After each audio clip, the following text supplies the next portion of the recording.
నమస్తే. ఇన్నాళ్ళు నన్ను సపోర్ట్ చేస్తూ, ఎంకరేజ్ చేస్తూ మీ ప్రేమని నాకు అందిస్తున్న ప్రతి ఒక్కరికి కృతజ్ఞతలు. అలాగే ఈ వీడియో కూడా ఖచ్చితంగా మీకు ఉపయోగపడుతుంది. లైక్, షేర్ అండ్ సబ్స్క్రైబ్ చేసి మీ సపోర్ట్‌ని నాకు అందించండి. అలాగే ఈ వీడియో పట్ల మీకున్న అభిప్రాయాన్ని కామెంట్ సెక్షన్‌లో కామెంట్ చేసి తెలియజేయండి. ఇప్పుడు వీడియోని చూద్దాం. నమస్తే. Welcome to our channel. నేను పద్మిని. ప్రస్తుతంతో పాటు ప్రముఖ ఆధ్యాత్మికవేత్త, ఆస్ట్రోన్యూమరాలజిస్ట్, ఎనర్జీ వాస్తు స్పెషలిస్ట్, శ్రీ విద్య ఉపాసకులు శ్రీమతి జయప్రద గారు మనతో పాటు ఉన్నారు. మాట్లాడదాం. నమస్కారం అండి. నమస్తే అమ్మ. శ్రీమాత్రి నమః. నక్షత్రాల గురించి చెప్తున్నారు. ఏ నక్షత్రం వాళ్ళు ఎప్పుడెప్పుడు సెటిల్ అవుతారు, ఎప్పుడు వివాహం చేసుకోవాలి, పర్ఫెక్ట్ టైం ఏంటి? ఇప్పుడు చాలా మందికి ఇదే ప్రాబ్లం కదండి, వివాహాలు లేట్ అయిపోతున్నాయండి, లేకపోతే ద్వితీయ వివాహాలతో కూడా చాలా మంది ఇబ్బంది పడుతున్నారు. సో ఏ నక్షత్రం వాళ్ళకి ఎట్లాంటి పీరియడ్ అనేది డెఫినెట్ గా కలిసి వస్తుంది అనేది దశల వారీగా చాలా అద్భుతంగా వివరిస్తూ ఉన్నారు. 3 నక్షత్రాల గురించి ఆల్రెడీ మాట్లాడుకున్నాం. రోహిణి నక్షత్రం తప్పకుండా చంద్రుడికి అత్యంత ప్రియమైన నక్షత్రం కాబట్టి మరి రోహిణి నక్షత్ర జాతకులు ఎలా ఉంటారు, అలాగే వీళ్ళు ఎట్లాంటి పీరియడ్ వీళ్ళకి కలిసి వస్తుంది ఇత్యాది విషయాలు ఒకసారి మీ ద్వారా. తప్పకుండా. రోహిణి నక్షత్రం అనగానే మనకి కనిపించేది అందమైన మొహాలు. బాగుంటారా? చాలా అందంగా, అంటే మాట తీరు, పద్ధతి, చేసే బిహేవియర్ అన్ని కూడా అందంగా ఉంటాయి. కృష్ణుడి అందుకే అంటే ఇప్పుడు మన రూపురేఖలు గాని, మనుషుల ఆకారాలు గాని ఏంటంటే తినే ఆహార పదార్థాలు మారిపోయి కదన్న. అందువల్ల ఈ మనిషి ఇలా తత్వం ఇలా ఉంటారని కదా. మామూలుగా చంద్రుడు నక్షత్రాలు అందరూ కూడా చాలా అందంగా, చాలా కళగా ఉండే మొహాలు. కాకపోతే ఇప్పుడు తినే ఆహారాలన్నీ కూడా కల్తీ ఆహారాల వల్ల చాలా మందికి జుట్టు ఊడిపోవడం ఎర్లీ అవర్స్ లో. సో చంద్ర రాశులు ఉన్న చంద్ర నక్షత్రాలు అన్ని ఏవైతే ఉన్నాయో వాటికి తొందరగా జుట్టు తొందరగా ఊడిపోతుంటది. సో వీళ్ళకి కొంచెం ఇబ్బందిగా ఉండే. సో అందుకని అందంగా లేకపోయినా అందంగా అలా మాట్లాడే విధానం ఉంటుంది వాళ్ళ దగ్గర. మాట అందంగా ఉంటుంది. తర్వాత వాళ్ళ కేర్ ఒక తల్లిలాగా ఉంటుంది, వాళ్ళ ప్రేమ. సో తల్లి మన మీద ఎంత ప్రేమ చూపిస్తుందో వీళ్ళు మాట్లాడే విధానం చూస్తే వాళ్ళకి ఏమైనా చెప్పాలి అనే మోల్డ్ అయిపోవాలని అనిపించే లక్షణం ఎక్కువ. సో రోహిణి నక్షత్రం వాళ్ళు ఎక్కువ మంది ప్రేమించి పెళ్లి చేసుకునే వాళ్ళలో ఎక్కువ మంది రోహిణి నక్షత్రం వాళ్ళే. సో వాళ్ళ అంత లవబుల్ గా మాట్లాడే విధానం ఉంటుంది. సో ఇది రోహిణి నక్షత్రం. సో నక్షత్రానికి ఉండే ఆకారం, నక్షత్రానికి అధిపతి బ్రహ్మదేవుడు. సో ఈ నక్షత్రానికి అధిపతి చంద్రుడు. కానీ ఈ నక్షత్రంలో ఉండే లక్షణాలు ఏంటి అంటే మెయిన్ మనకి చంద్రమహాదశలో పుడతారు వీళ్ళు పుట్టడం.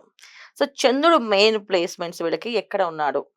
సో చంద్రుడు ఉచ్చస్థానమైన వృషభ రాశిలో ఉన్నప్పటికీ కొన్న ఆ లగ్నానికి వీళ్ళు ఏ లగ్న జాతకులు అయ్యారు, సో ఆ లగ్నానికి చంద్రుడు ఏమయ్యాడు, దాన్ని బట్టి వీళ్ళ జీవితంలో 10 ఏళ్ళు లైఫ్. సో రోహిణి మొదటి పాదం అయితే 10 ఏళ్ళు ఉంటుంది, రెండో పాదం మూడో పాదం అంటే డిఫరెన్స్ తగ్గిపోతుంది.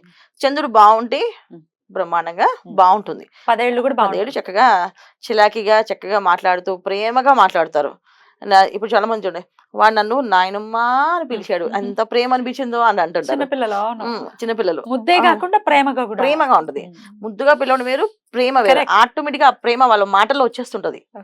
సో అలాంటి తత్వం తెలిసిన వాళ్ళు ఈ చంద్ర నక్షత్రం వాళ్ళు అన్నమాట. సో రోహిణి నక్షత్రం వాళ్ళు. సో ఇలాంటి లక్షణాలు ఎక్కువగా ఉంటాయి. తర్వాత ఏంటంటే తల్లితో ఎక్కువగా అటాచ్మెంట్ ఎక్కువ ఉంటుంది. సో తల్లిని ఎక్కువగా, తల్లి చెప్పిన మాటలు ఎక్కువగా మైండ్ లోకి ఎక్కడ ఉంటుంది. సో తల్లి ఇక్కడ మెయిన్ రోల్ మాట ఈ రోహిణి నక్షత్రం వాళ్ళకి. తల్లి మంచి తల్లి అంటే తల్లి అందరూ మంచి వాళ్ళు ఉంటారు, చెడ్డ వాళ్ళు ఉంటారు. తల్లి ఏ విధంగా ఫీడ్ చేస్తుందో వాళ్ళకి మైండ్ లో అవి ఉంటాయి. ఇంకా అది జీవితంలో మారదు ఖచ్చితంగా. చిన్నప్పటి నుంచి వాళ్ళ అమ్మ ఏం చెప్తే అదే చేస్తారు. వాళ్ళ అమ్మ చెప్పింది అసలు జవ దాటే పని లేదు, అమ్మాయినా అబ్బాయినా. సో ఇద్దరు కూడా అమ్మ నాకు చిన్నప్పుడే చెప్పింది ఈ విషయం, మా అమ్మ చెప్పింది అంటారు. సో అమ్మ అంటే అంత ప్రేమ ఉంటుంది వాళ్ళకి. అమ్మ కూచులు చెప్పచ్చు, 100% చెప్పచ్చు. కాదు ఒప్పుకోరు. మేము అమ్మ కూర్చోదు, తెలివైన వాళ్ళని, మాకు తెలుసు అన్ని విషయాలు అని చెప్పి ప్రతిదీ వాళ్ళని వాదిస్తుంటారు. అలాగే ఉంటారు. కానీ వీళ్ళకి మదర్ బాగా కొంచెం తెలివైన మదర్ అయితే వీళ్ళ జీవితం బాగుంటుంది అన్న. పాప అమాయకురాలు తల్లి అనుకో, అమాయకంగా మాట్లాడే తల్లి ఉందనుకో, ఇక వీళ్ళకి లైఫ్ కొంచెం డిస్టర్బెన్స్. వీళ్ళకి ఏదైనా సరే అమ్మతో తప్ప ఎవరితో డిస్కస్ చేసుకోలేరు. సో చిన్నప్పుడు అంతా తల్లి వీళ్ళకి. సో చంద్రమహాదశ చిన్నప్పుడు వీళ్ళకి స్టార్ట్ అయ్యింది. తర్వాత వచ్చేది కుజమహాదశ. సో కుజుడు ఎక్కడ ఉన్నాడు దాన్ని బట్టి మళ్ళీ వీళ్ళకి లైఫ్ లో టర్నింగ్ రావడం కానీ, 7 years. చాలా మందికి హెల్త్ ఇష్యూస్ కానీ, యాక్సిడెంట్లు అవడం కానీ, కొంతమంది పిల్లలకి ఒక హ్యాండ్ ఇలా పోవడం కానీ, ఇలాంటి కొన్ని ఏంటంటే కుజమహాదశ వచ్చినప్పుడు, కుజుల్లో రాహు వచ్చినప్పుడు, కుజ రాహులు కలిసినప్పుడు, చంద్రుడు నక్షత్రం అయినప్పుడు ఏమవుతుందంటే వీళ్ళకి కొంతమందికి యాక్సిడెంట్స్ అవుతాయి. యాక్సిడెంట్స్ అయినప్పుడు ఏదో ఒక అవయవం పోతుంది కూడా, అది కొన్ని ఇబ్బంది తీవ్రంగా ఉంటుంది. సో జాగ్రత్తగా ఉండాలి. సో అందుకే మనం చాలా మంది పేరు మంచి పేరు పెట్టడం, సో ఆ పేరు వాళ్ళ సూట్ ఉందో చూడడం, జాతకం 10 ఏళ్ళు రాగానే జాతకం వేయించడం అది చాలా ఇంపార్టెంట్. సో ఏమైనా అవును. గండాలు ఉన్నాయా అనేసి అవును. చాలా మంది చిన్న పూర్వం ఏంటంటే ఉమ్. 12 ఏళ్ళు రాగానే అమ్మాయిలకి అంటే అమ్మాయిలు మెచ్యూర్ అవగానే జాతకం వేయించేవాళ్ళు అవును. జాతక చక్రం. అవును. అబ్బాయిలకి 10 దాటగానే వేయించేవాళ్ళు జాతక చక్రం. ఈ అబ్బాయి ఏం చదువుతాడు రేపు ఫ్యూచర్ లో ఏమవుతాడు అనేసి ఇలా కంపల్సరీగా ఈ రోహిణి నక్షత్రం వాళ్ళు చూపించుకోవాలి. చూపించుకో. కొంతమందికి మాటలు అంటే ఫిట్స్ రావడం కానీ ఉమ్. సో ఇది కుజమాదశలో జరుగుతాయి. ఉమ్. చంద్రమాదశలో జరగవు. ఉమ్. చంద్రమాదశలో వీళ్ళకి అదండి ఇబ్బందులు ఏం రావు. ఉమ్. కానీ కొంచెం చంద్రుడు బాగాలేకపోతే కొంచెం అన్హెల్దీగా ఉంటారు.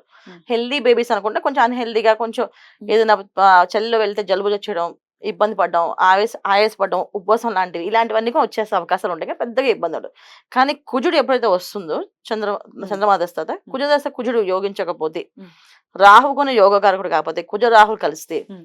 అవి వాళ్ళు ఇబ్బందులు పడే అవకాశం ఉంటుంది. అమ్మ బాబాయ్. జాగ్రత్తగా చూసుకోవాలి. ఉమ్. తర్వాత వచ్చేది గురు. ఏంటి సో కుజుడు తర్వాత ఇక రాహు రాహు దశ 18 ఏళ్ళు రాహు ఉంటుంది. మహాదశ. ఉమ్. సో రాహు మహాదశ కూడా రాహు ఎక్కడున్నాడు ఇంపార్టెంట్. ఉమ్. ఉమ్. చాలా మంది రోహిణి నక్షత్రం లైఫ్ 40 years వరకు వాళ్ళకి అసలు ఏం అర్థం అవుతుంది, సెటిల్ అవ్వదా? సెటిల్ అవ్వదు. అంటే వాళ్ళకి అసలు ఏం అర్థం అవుతుంది, ఏం తెలియదు, ఏం చేస్తున్నావు రైట్ ఆర్ రాంగ్ అని కూడా తెలియదు వాళ్ళకి, వెళ్ళిపోతూనే ఉంటారు అలాగా. అయిపోయి. సో అదొక డిఫరెంట్ అంటే అందుకే ఇక్కడ తల్లి రోల్ చాలా ఇంపార్టెంట్. సో ప్రతి విషయం తల్లి అనాలిసిస్ చేసి చెప్తూ ఉండాలి. నాన్న ఇది చేయొచ్చు, ఇది చేయకు, ఇది కరెక్ట్, ఇది రాంగ్, ఇలా వెళ్ళొచ్చు, ఇలా చేయకూడదు అని చెప్పి తల్లి ఒక తెలివైన తల్లి అయితే వీళ్ళు అదృష్ట జాతకులు. సో ప్రతిదీ తల్లి ప్లాన్ చేయగలరు. తల్లిదండ్రులు ఇంపార్టెంట్ ఇక్కడ. అంటే తల్లి రోల్ ఇంపార్టెంటే కానీ తండ్రి కూడా తల్లికి సపోర్ట్ గా ఉండాలి కదా.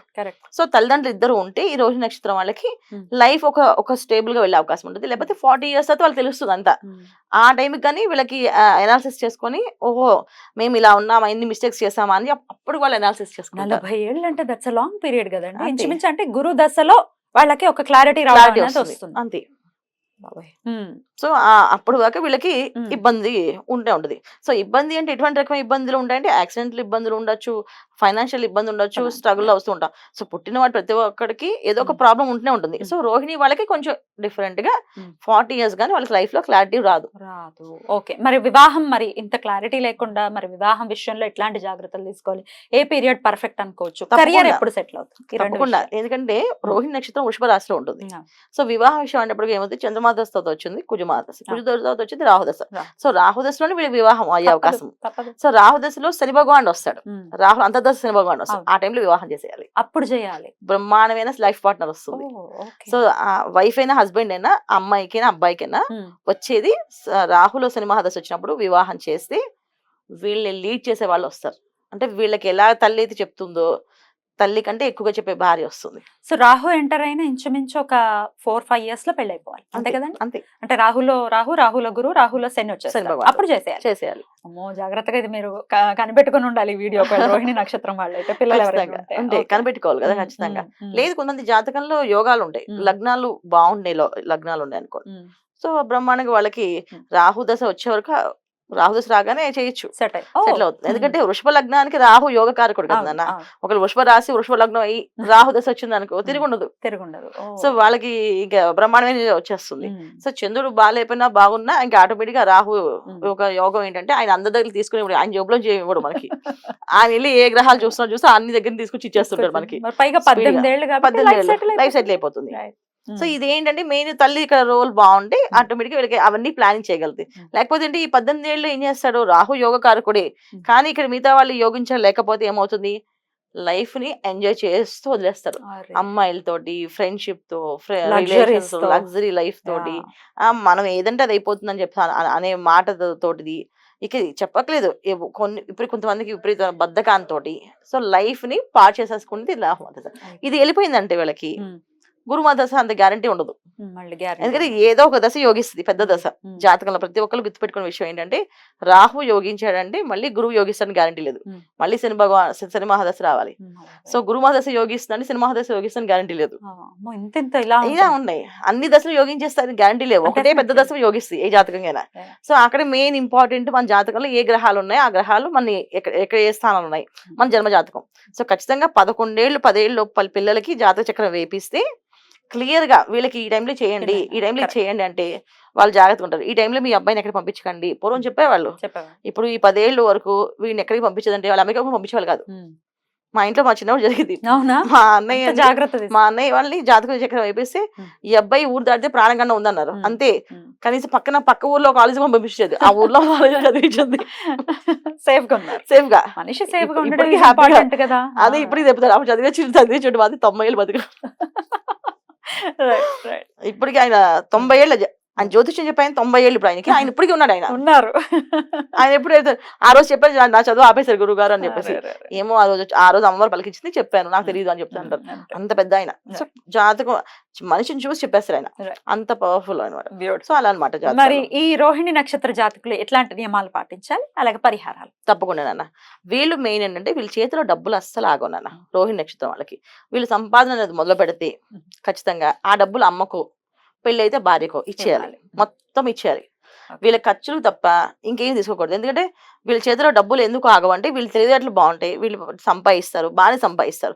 ఎవరైనా ఏదైనా కష్టం అని చెప్తే పోన్లే ఇస్తే ఏమైపోద్ది అని ఇవ్వడం. తర్వాత వీళ్ళు మెయిన్ పెట్టకుండా ఉండాల్సిన షూరిటీలు. ఎవరికి పెట్టకూడదు. పెడితే వీళ్ళకి తిరిగి రావు. ఆ షూరిటీ వీళ్ళే కట్టాల్సిందే. సో వీళ్ళు తీసుకోవాల్సిన జాగ్రత్త ఏంటంటే ఎప్పుడు కొన్ని ఎవరికి హెల్ప్ చేసే విషయంలో కావాలంటే 10 రూపాయలు ఇచ్చేసి వదిలించేసుకోండి. 10 రూపాయలు ఇచ్చేసేయండి, వస్తే వచ్చి లేదు దేవుడు దాన్ని బట్టి వదిలేయండి. అది హుండీలో వేసినట్టు. కానీ 1 లక్ష రూపాయలు షూటీ పెట్టారు అంటే ఆ 1 లక్ష రూపాయలు మీరే కట్టాలి. వాళ్ళు కట్టరు.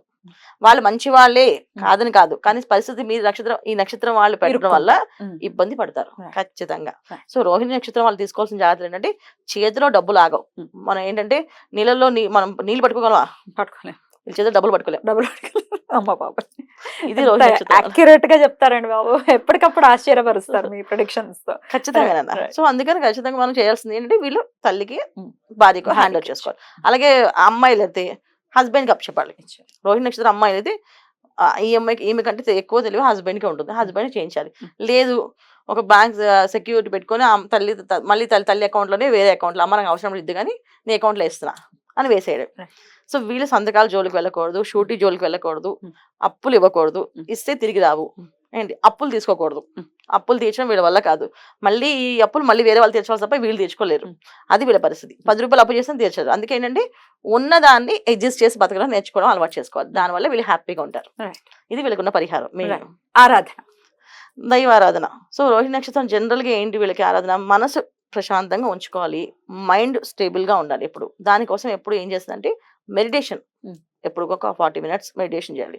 దాంట్లో ఒక మంత్రం, పరమేశ్వరుడు మంత్రం, శివ పంచాక్షరి కానీ లేదా అష్టాక్షరి మంత్రం కానీ ఇది చేయడం వల్ల వీళ్ళకి ఒక ఎనర్జీ వస్తుంది. ఎందుకంటే ఈ నక్షత్రానికి అధిపతి బ్రహ్మ. సో ఆయన ఇచ్చిన నాలెడ్జ్ వీళ్ళకి ఉంటుంది. కానీ అది కరెక్ట్ గా యూటిలైజ్ అవ్వాలంటే వీళ్ళు స్థిరంగా ఆలోచించాలి. సో ఆ స్థిరత్వం ఇప్పుడు వస్తుందంటే వీళ్ళకి ఒక మెడిటేషన్ యోగా చేస్తే, ఎందుకంటే వీళ్ళు స్థిరంగా ఒక దగ్గర 1 నిమిషం ఉండలేరు, టకటకటక వెళ్ళిపోతుంటారు. సో ఈ అంటే వాటర్ లో ఎలా మనం పట్టుకోలేమో అలా అనమాట వీళ్ళు పట్టుకోవడం. సో వీళ్ళు ఎప్పుడైతే ఆ స్థిరత్వాన్ని మనసుకి లగ్నం చేయగలిగితారో ఖచ్చితంగా వీళ్ళకి ఆ నాలెడ్జ్ ఉండి ఎవరిని ఎలా అనాలిసిస్ చేసి ఎక్కడ చెప్పాలనే విషయం తెలుస్తుంది. వాళ్ళు తెలియట్లు బయటకు వస్తాయి. సో మనం చిన్నప్పటి నుంచి పిల్లలకి ఏం నేర్పించాలంటే ఒక మెడిటేషన్ చేయించాలి. ½ an hour మెడిటేషన్ చేయాలి. దానిలో ఒక మంత్రాన్ని చాంటింగ్ చేయాలి.